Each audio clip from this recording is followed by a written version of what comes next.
Okay, didn't know what was happening there. I tried to do this earlier and it wasn't recording. I found out I didn't have all my buttons and bubbles in.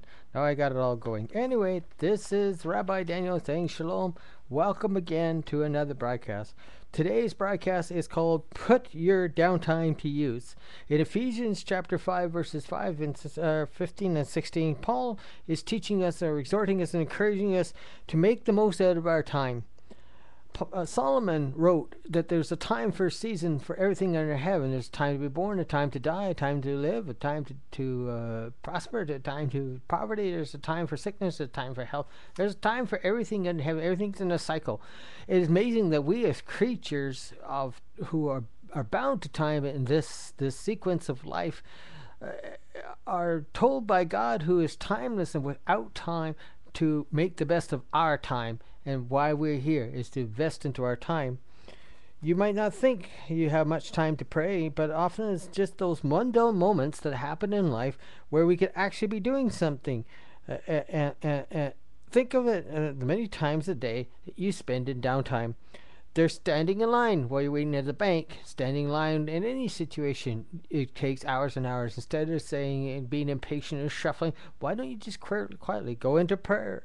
Sitting at a traffic light, that could take a while. You're pulling up, the light's yellow goes red, the schmuck ahead of you didn't make that turn, and there you are, stuck at the other way to go. And this light takes, like it seems, days before it'll turn green again.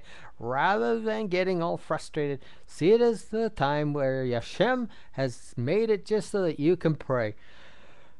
Waiting at the doctor's office, that could take 3 or 4 hours.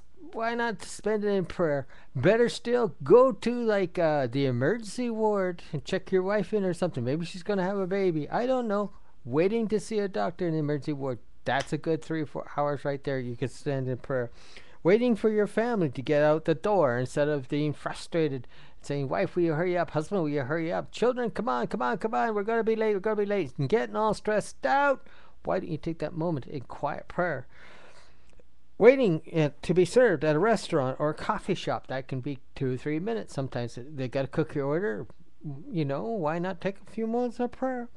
Preparing or cleaning up after dinner, mowing the lawn, or even while you're gardening, or any type of work outside. I love it when it's outside and it's warm and it's sunny and you learn to bless God. Or even when you're shoveling snow, it's a good time to be praising God. Exercising on a bike, or when you're out there strolling in the park, or whatever it is you're doing for a physical enjoyment, why not exercise your spiritual enjoyment by giving a word out in prayer? Also, for trying to fall asleep, instead of trying to count your sheep, why don't you count your blessings and name them one by one? You'll be surprised what the good Lord has done. Okay, I plagiarized. I'm sorry. Sue me already. While you're taking a shower, instead of singing and torturing us on the rest of the outside there having to listen to you singing in the rain, why don't you set it in prayer? We don't mind that. You could do it off key and we won't even notice. Watching your children when they're outside playing. Taking your dog out for a walk. As he's doing his business and everything else, offer up your prayers to God. While you're doing your chores or doing your homework, while you're doing your office, what you're singing, while you're having a cup of coffee, why don't you take that moment? Muting the TV on a commercial break when you're watching your Grey Cup, Stanley Cup, whatever cup, why don't you get into a prayer cup and shoot for that high prize and high calling of the Most High Hashem, who has called you into a fasting and into prayer and to rejoicing. These are moments that are right for your prayer. These are the times that they have been set there. I have prayed for multitudes of people, and you'll probably never see me doing the whole earth while I'm here on earth. And yet, I get these requests online, and people I haven't met. Please pray for me, Rabbi. Please pray for me. From people I don't even know, I get letters. Rabbi, do you pray? Well, of course I'm a rabbi, I pray. But why don't you pray yourself? Because I don't have time. You got the time. Make the time. Anyway, until next time, this is Rabbi Daniel saying shalom, and I'll see you next time.